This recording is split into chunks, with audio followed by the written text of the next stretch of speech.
안녕하십니까. 오늘도 하루 한 장 하나님의 말씀을 묵상하는 시간입니다.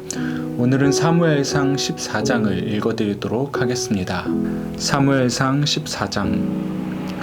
그날 늦게 사울의 아들 요나단이 자기의 무기를 드는 병사에게 말했다. 길 건너편 블레셋의 수비 정찰대가 있는 곳으로 건너가자. 그러나 그는 자기 아버지에게 그 사실을 알리지 않았다. 한편 사울은 게바 기브아 성읍 가장자리에 있는 타작마당의 석류나무 아래서 쉬고 있었다. 600명 정도 되는 군사가 그와 함께 있었는데 제사장의 에봇을 입은 아히야도 함께 있었다. 아히야는 실로에서 하나님의 제사장이었던 엘리의 손자요 비느하스의 아들인 이가봇의 형제 아히두베의 아들이었다.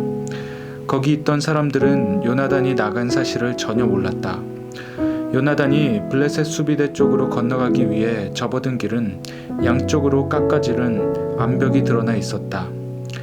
양쪽 벼랑의 이름은 보세스와 세네였다. 북쪽 벼랑은 믹마스와 남쪽 벼랑은 게바, 기브아와 마주하고 있었다.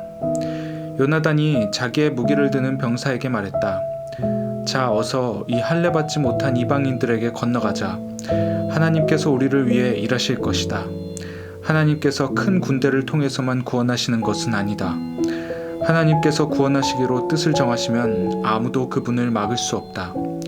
그의 무기를 드는 병사가 말했다. 알겠습니다. 무엇이든 원하시는 대로 행하십시오. 무엇을 하시든 당신과 함께 하겠습니다. 요나단이 말했다. 이렇게 하자. 일단 길을 건너가서 저쪽 사람들에게 우리의 모습을 보이자. 만일 그들이 멈춰라, 너희를 검문할 때까지 꼼짝하지 마라고 하면 우리는 올라가지 않고 여기 있을 것이다. 그러나 저들이 어서 올라오라고 하면 하나님께서 그들을 우리 손에 넘겨주신 것으로 알고 바로 올라갈 것이다. 그것이 우리에게 표징이 될 것이다. 두 사람은 블레셋 수비대의 눈에 잘 띄는 곳으로 나아갔다. 블레셋 사람들이 소리쳤다. 저기를 봐라. 히브리 사람들이 구덩이에서 기어나온다. 그러더니 요나단과 그의 무기를 드는 병사를 향해 외쳤다. 어서 이리 올라오너라. 우리가 본때를 보여주마. 요나단은 자기의 무기를 드는 병사에게 외쳤다. 올라가자. 나를 따라오너라. 하나님께서 저들을 이스라엘의 손에 넘겨주셨다. 요나단은 손과 발로 기어 올라갔고 그의 무기를 드는 병사는 그 뒤를 바짝 따랐다. 블레셋 사람들이 달려들자 요나단은 그들을 때려 눕혔고 그의 무기를 드는 병사가 바로 뒤에서 돌로 그들의 머리를 세게 쳐서 마무리했다. 이 첫 전투에서 요나단과 그의 무기를 드는 병사는 적군을 20명 정도 죽였다. 그러자 양쪽 진영과 들판에 큰 소동이 벌어져 수비대와 기습부대 군사들이 두려워 떨며 크게 동요했고 땅까지 흔들렸다. 전에 없던 엄청난 공포였다. 베냐민 땅 게바, 기브아 후위에 배치되어 있던 사울의 초병들이 적진을 휩쓸고 있는 혼란과 소동을 목격했다. 사울이 명령했다. 정렬하고 점호를 실시하여 누가 여기 있고 누가 없는지 확인하여라. 그들이 점호를 해보니 요나단과 그의 무기를 드는 병사가 없는 것으로 밝혀졌다. 사울이 아히야에게 명령했다. 제사장의 에봇을 가져오시오. 하나님께서 이 일에 대해 무슨 말씀을 하시는지 알아봅시다. 당시에는 아히야가 에봇을 맡고 있었다. 사울이 제사장과 대화하는 동안 블레셋 진영의 소동은 점점 더 커지고 있었다. 그러자 사울은 이야기를 중단하며 아히야에게 에봇을 치우시오 하고 말했다. 사울은 즉시 군대를 불러 모아 싸움터로 나갔다. 적진에 이르러 보니 완전히 난장판이었다. 블레셋 사람들이 칼을 마구 휘두르며 자기들끼리 서로 죽이고 있었다. 일찍이 블레셋 진영에 투항했던 히브리 사람들이 다시 돌아왔다. 이제 그들은 사울과 요나단의 지휘를 따르며 이스라엘과 함께 있고자 했다. 에브라임 산지에 숨어있던 이스라엘 백성도 블레셋 사람이 필사적으로 달아나고 있다는 소식을 듣고 모두 나와서 추격에 합류했다. 그날 하나님께서 이스라엘을 구원하셨다. 굉장한 날이었다. 싸움은 베다웬까지 번졌다. 이제 온 군대가 10,000명의 강한 군사가 사울의 뒤에 있었고 싸움은 에브라임 산지 전역의 모든 성읍으로 퍼져나갔다. 그날 사울은 참으로 어리석은 일을 저질렀다. 저녁 전 곧 내가 적들에게 복수하기 전에 무엇이든 먹는 사람은 저주를 받을 것이다 라고 군사들에게 말한 것이다. 군사들은 하루 종일 아무것도 먹지 못했다. 들판 곳곳에 벌집이 있었지만 그 꿀을 맛보려고 손가락을 대는 자가 아무도 없었다. 다들 저주를 받을까 두려워했던 것이다. 그러나 자기 아버지의 맹세를 듣지 못한 요나단은 막대기 끝으로 꿀을 조금 찍어 먹었다. 그러자 기운이 나고 눈이 밝아지면서 새 힘이 솟았다. 한 군사가 그에게 말했다. 왕께서 저녁 전에 무엇이든 먹는 사람은 저주를 받을 것이다 하고 군 전체를 상대로 엄숙히 맹세하셨습니다. 그래서 군사들이 맥없이 늘어져 있습니다. 요나단이 말했다. 아버지께서 이 나라를 위태롭게 만드셨구나. 꿀을 조금만 먹었는데도 이렇듯 빨리 기운이 나지 않았는가. 군사들이 적에게서 빼앗은 것을 뭐라도 먹었더라면 사정이 훨씬 나았을 것을, 그들을 더 크게 쳐부술 수 있었을 텐데. 그날 그들은 믹마스에서 멀리 아얄론에 이르기까지 블레셋 사람을 추격해 죽였으나 군사들은 완전히 기진맥진하고 말았다. 그때부터 그들은 전리품을 취하기 시작했다. 양이든 소든 송아지든 눈에 띄는 대로 마구 붙잡아 그 자리에서 잡았다. 그리고 그 고기와 피와 내장까지 닥치는 대로 먹었다. 누군가 사울에게 말했다. 어떻게 좀 해보십시오. 군사들이 하나님께 죄를 짓고 있습니다. 고기를 핏째 먹고 있습니다. 사울이 말했다. 너희가 은혜를 원수로 갚고 있구나. 당장 큰 돌 하나를 이리로 굴려오너라. 그가 말을 이었다. 군사들 사이로 다니며 알려라. 너희 소와 양들을 이곳으로 가져와 제대로 잡아라. 그러고 나서 고기를 마음껏 즐겁게 먹어도 좋다. 하지만 고기를 핏째 먹어 하나님께 죄를 지어서는 안 된다. 군사들은 그 말대로 행했다. 그날 밤 그들은 차례로 자기 짐승을 가져와 그곳에서 잡았다.